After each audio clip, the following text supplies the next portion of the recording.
In a game with some uncertainties, I as a fan was slightly confident going into this match versus Juventus, and the high of winning the Supercoppa is now gone. And the holes in this Milan team that were plugged up but not fixed, we're starting to now see the repercussions of it now.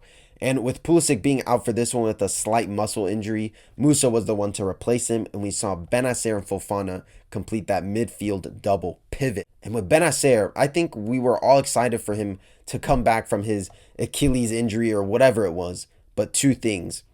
One, he is not back up to match fitness and not back up to match sharpness. Playing a lot of high intensity games recently is just not enough time for him to adjust back smoothly into this team. And two, we're starting to see why Benacer was for sale this summer in the last couple windows. And we saw before his injuries how he wasn't really playing at that level, how he was earlier in his Milan career.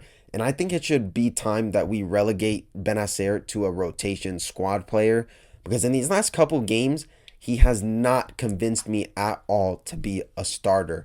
And I think Benacer in this team really offsets the balance in this midfield. Fofana would dictate the defensive midfield, making big interceptions, big tackles, and being a real presence in that area. And Benacer in that spot on the pitch is really taking away from what Reinders was so good at, controlling the tempo of the game, pushing up and attacking in those areas, making runs into the box, creating opportunities with the other teammates, and with those unpredictable moments as well. It made us so good in the attack.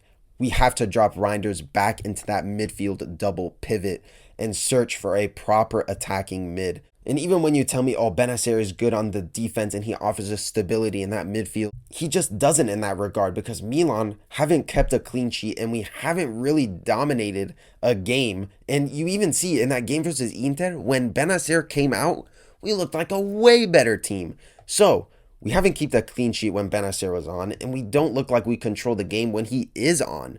So I really think that Conceição needs to take a real deep look into this area and look at potential other options to replace Benacer in this team. Either throw in a Zaroli or throw in a Liberali in that attacking mid.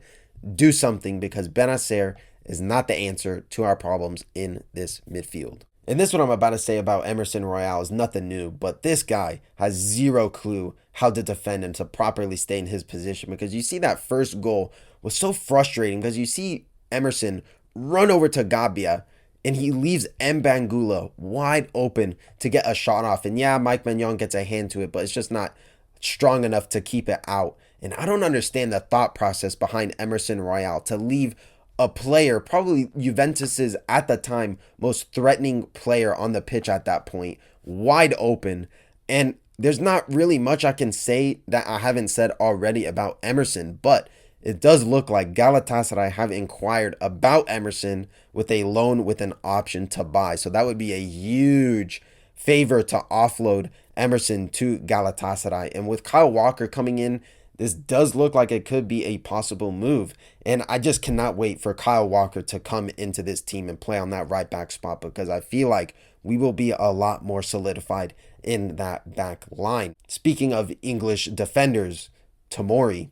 There's been links with him leaving to Juventus, but Tomori says that he wants to stay, but then management wants him to sell, but then Conceição wants him to stay. But that goal that we conceded is exactly why Fonseca benched Tomori. And you see why he started Gabbia and Thiaw together, because Tomori is just too erratic when it comes to defending one-on-one. And this isn't the first time we've seen Tomori do this either. He's just not composed when it comes to that one-on-one defending. And that goal that Weah scored, he had Tomori on his heels the whole time. And you kind of just knew that Juventus were going to double their lead. And they eventually scored. And I get why Tomori started, because Thiaw was injured. But going forward, we need Gabbia and Thiaw starting for us, because at least as us fans, we trusted them in that back line partnership. And unfortunately, I just don't trust Tomori as much anymore. So I understand why this management is looking to sell, but you cannot sell to Juventus. I don't give a damn if they give us 50, 60 mil. We cannot give Juventus two of our starting center backs that won us the Scudetto. You had to sell to the Premier League, either West Ham, Newcastle, whoever. We cannot sell to Juventus again. And I will say, in that first half, we were actually creating chances, and it looked like we were going to score based off of the threatening opportunities that we created. But in that second half, wow, what a shambolic, embarrassing attacking display from us. And Conceição said that the blame should not go on Leao and Teo, and he's absolutely right, for the rest of the team to pull their own weight and to pull some responsibilities. And Tammy, you've been having some good recent run of games and a good run of form, but this game, you were absolutely absent. It's like he wasn't even there. Listen to these stats, guys. And I hate reading off stats, but listen to these stats. 80 minutes played, 0 shots on target, 0 dribble attempts, 1 aerial duel. He's the tallest player on the pitch, 0 crosses, no key passes, 12 out of 16 accurate passes. That's a 75% conversion rate. This is simply not good enough. And especially in a big game like this one, which would have seen a huge boost to get our season back on track. I've been critical of Tammy Abraham this whole season. When I see stats like this, you didn't even have to look at the stats to see how bad in this game Tammy was. You just got to give it the eye test, folks.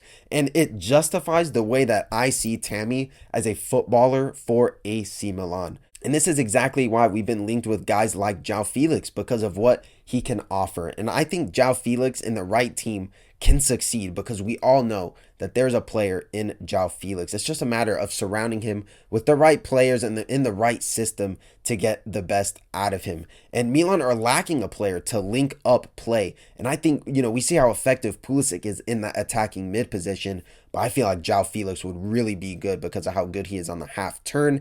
And I think he would be a great solution. And I know he's not an attacking threat and a goal scorer, right? But we were going after a profile like Xerxes, who is similar to João Felix in that regard, in terms of linking up play and everything like that. So I feel like João Felix would be a great profile for us to bring in this January. I know the reports are saying with a loan with an option to buy for 30 mil. And hey, 30 to 35 million for João Felix is a steal in my book. And we see in the attacking phase how much of a difference maker Christian Pulisic is in this game, and we just miss him every single time he's not on the pitch. He's just such a threat going forward, being direct, aggressive, creative, and really talented, man. I just miss Pulisic, and I really hope that he returns in our next game, because he is the key that unlocks this team going forward, combining with all players, right? And simply and clearly is more effective than Musa going forward. But we all know why Musa is in this team, to give Emerson that defensive insurance. And we really need 2 right backs to be on the pitch so that we don't concede goals on that side that Emerson is, right? We saw Jimenez come in, we saw Musa come in, and then obviously Emerson was still there as well.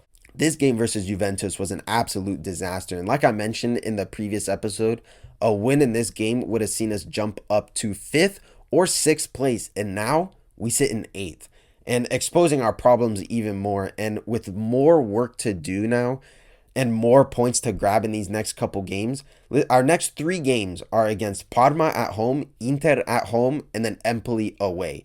And we know that we struggle with small teams already, so I'm a bit hesitant to kind of predict how these next couple games can go, because I can easily see these games, all 3 being draws. So we really don't know what to expect, to be completely honest. So let's talk Champions League real quick and then wrap up with the transfer market. But Champions League is back, and from what it looks like, this might be our last time we play in the Champions League, unless we pull it together in the league. But we host Genoa in the San Siro on Wednesday. And with us being in a pretty good spot to finish in the top 8, I hope that the players can really realize the position that we're in and really play up to the occasion and take care of business as early as possible against an opponent who respectfully hasn't had the best Champions League campaign, being in 30th place. And in the last 5 Champions League games, they've conceded 9 goals in 5 games. But in their last 2 Champions League games, they've only lost 1-0, including a game versus Liverpool. So we must tread cautiously, but I think Conceição can get in these players' heads to really, like I said, play up to the occasion and really take care of business early on, because we kind of seen Milan in the Champions League kind of play a lot more free flowing, but that was with Fonseca, respectfully. We haven't seen this team in the Champions League under Conceição. So regardless of how Conceição is preparing for this game, we still don't really have a clue about how Conceição's Milan is playing. And I'm not gonna lie, guys, it's kind of worrying me a little bit because we really aren't seeing patterns of play. We're really seeing just Conceição giving the players kind of the free ability to kind of do whatever, because he says, okay, we want to be direct, we want to be aggressive going forward, but that's kind of vague if I'm a player kind of taking directions from Conceição. But again, like I said, when Conceição was hired, we need to give him time, because we're still seeing the repercussions and we're still kind of seeing the wounds of what Fonseca kind of had in this Milan team as well. Now, let's talk transfer market, and it looks like we're going to see a mass exodus in this Milan team, looking at the departures of Emerson Royal, like I mentioned earlier, to Galatasaray, which would be a loan with an option to buy, which would be doing us a huge service. So shout out Galatasaray if that deal goes through. And it looks like also Chukwueze could be on his way out, along with Loftus-Cheek, Pavlovic, Jovic, and Okafor among the names to be sent out in the near future. And it really makes you question the moves that the three amigos are making, Furlani, Moncada, and Zlatan, because all these players are guys that they've brought in either just last summer or the year before. And these guys are spending money, over 100 million, when Maldini was recruiting players on a limited budget, and this current management is bringing on guys who clearly aren't either bought into the system or just aren't good enough, penny pinching. And I'll give them their flowers when they do bring in great players, and I have, right, with Reinders, Pulisic, and Fofana. But the reality is, for every 4 to 5 mediocre players they bring in, maybe one of them is a quality player that can actually make a difference in this team. But you look at the recruitment and it's just nothing short of incompetent, to be completely honest. And you saw it with Maldini and Masada. They were building a proper club with everything that you need to succeed as a top club in Europe. Players that were match winners, clutch players, leaders, squad players, passionate players, academy prospects, everything you need to build a proper club. And this ownership ruined everything that they built in under 2 years. And before, we had a culture and a respect for the players that came before us, but now it seems like it's a distant memory. And it looks like it's going to be a very long time until we see Milan return to the state that Maldini and Masada brought to us before they were flushed out of the club. I think that'll do for this episode, guys. Thank you so much for tuning in. Make sure you guys like, comment, subscribe, and get involved in the comment section below. What did you guys think about the Juventus game? How do you think we guys played? What do you think our chances are of going straight to the round of 16 in the Champions League? And what do you guys think about our next moves in the transfer market? So guys, thank you so much for tuning in, and I'll see you guys in the next video. Ciao ragazzi.